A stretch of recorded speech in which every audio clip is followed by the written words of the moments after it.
الحمدللہ رب العالمین والصلاة والسلام علی اشرف الانبیاء والمرسلین وعلی آلہ وصحبہ اجمعین اما بعد اعوذ باللہ من الشیطان الرجیم بسم اللہ الرحمن الرحیم لئن شکرتم لأزیدنکم ولئن کفرتم ان عذابی لشدید صدق اللہ العظیم۔ بزرگان محترم، شکر اللہ کی بہت بڑی نعمت ہے۔ اللہ جس کو دنیا میں شکر کی توفیق دیتا ہے، حق تعالی اس سے راضی ہوتا ہے، اور شکر کے ساتھ ساتھ اللہ کے فیصلوں پر راضی رہنا، یہ دونوں ملی جلی بات ہے۔ انسان اللہ کے فیصلے پر راضی رہے، اچھے حالات ہو برے حالات ہو، غمی کے ہو خوشی کے ہو، عزت کے ہو ذلت کے ہو، امیری کے ہو غریبی کے ہو، بیماری کے ہو صحت کے ہو۔ میں کچھ اہم باتیں کہنا چاہتا ہوں، غور سے سنیں۔ اس پر ہمیں اللہ کے فیصلوں پر راضی رہنا چاہیے۔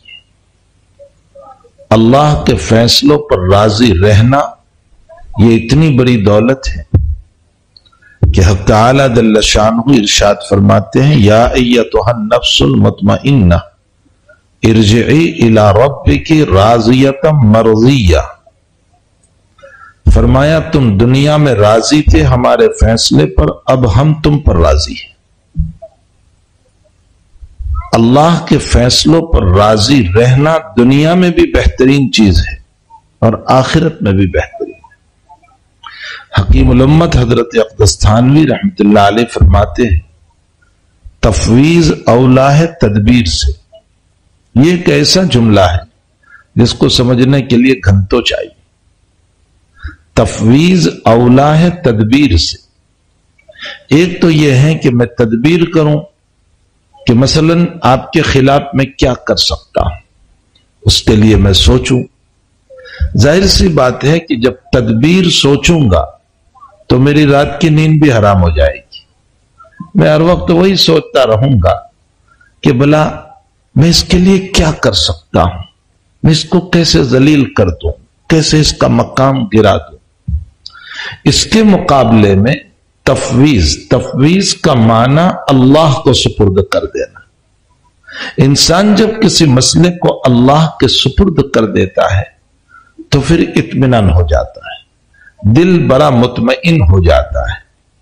اسی لیے فرمایا، یا ایتھا النفس المطمئنہ، اے اطمینان والے دل۔ پھر اس کے ساتھ ساتھ اور ایک نقطہ یہاں یاد رکھو، قرآن نے 3 نفس قرآن میں بیان کیے، نفس امارہ، نفس لوامہ، نفس مطمئنہ۔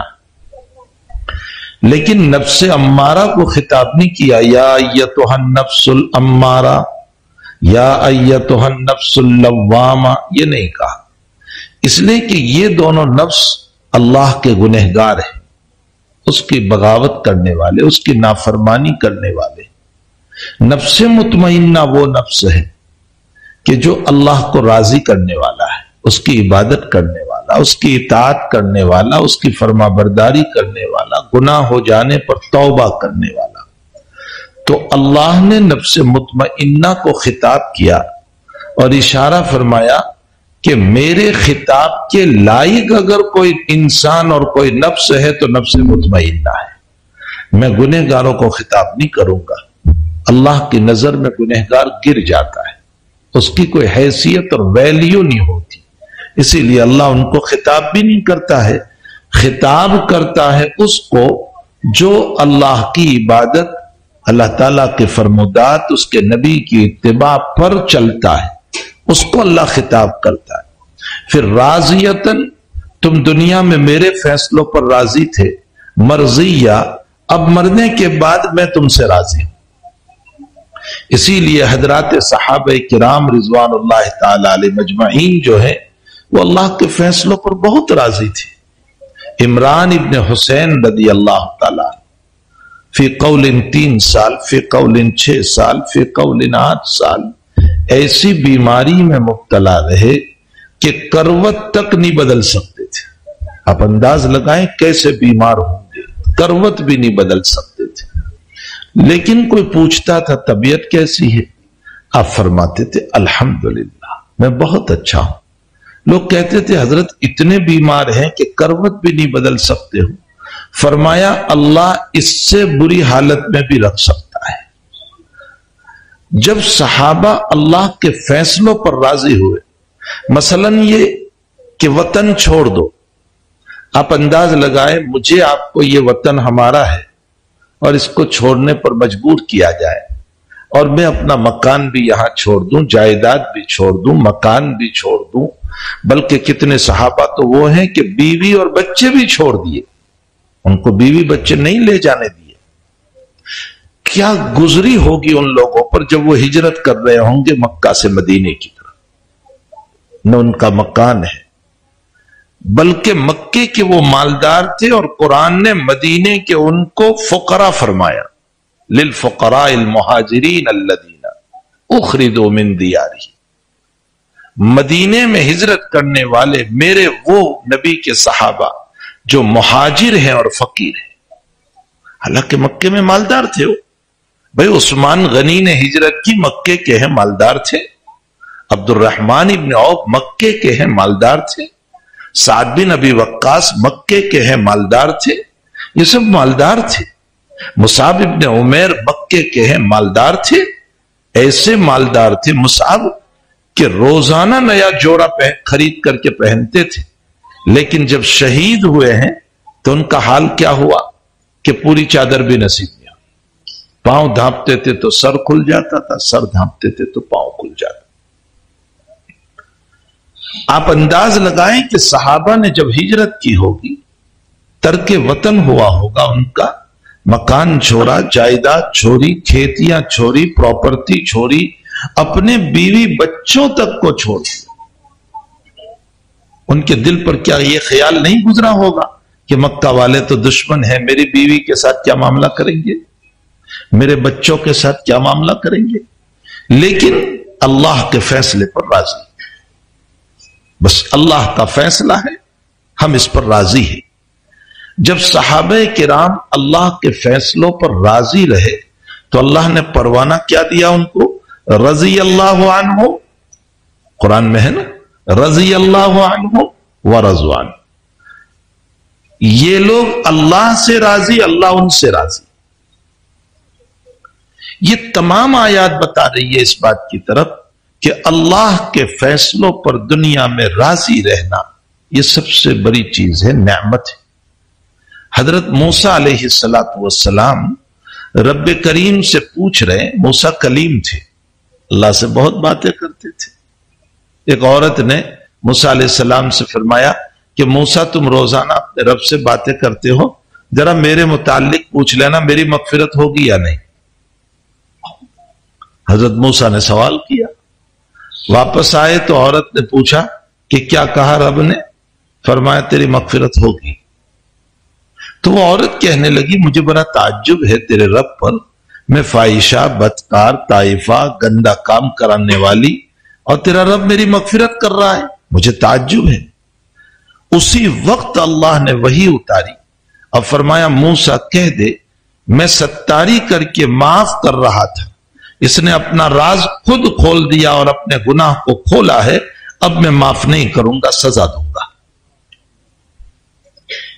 حضرات علماء نے لکھا ہے کہ اللہ کو یہ بھی پسند نہیں ہے کہ میں میرا عیب کھولوں.